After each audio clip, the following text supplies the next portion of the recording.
এই ব্যাগের মধ্যে কি কি আছে চলো এক ঝলকে দেখিয়ে দিই। তো লেটস গো।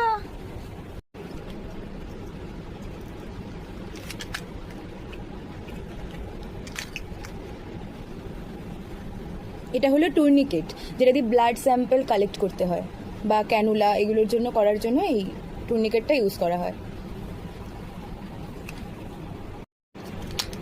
এটা হলো টর্চ ফর বেটার ভিজুয়ালাইজেশন। কোথাও যদি লাইট সোর্স কম থাকে তখন এই টর্চটা কাজে লাগে।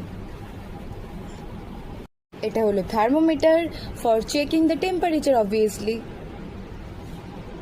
তো অ্যানাদার থার্মোমিটার, বিকজ আগেরটা ছিল ডিজিটাল, এটা হলো ম্যানুয়াল। এখন মেইনলি আমরা ডিজিটালটা ইউজ করি, ম্যানুয়ালটা এক একজনের এক এক রকম প্রেফারেন্স, বাট আমি ওয়ার্ডে ডিজিটালটা ইউজ করি।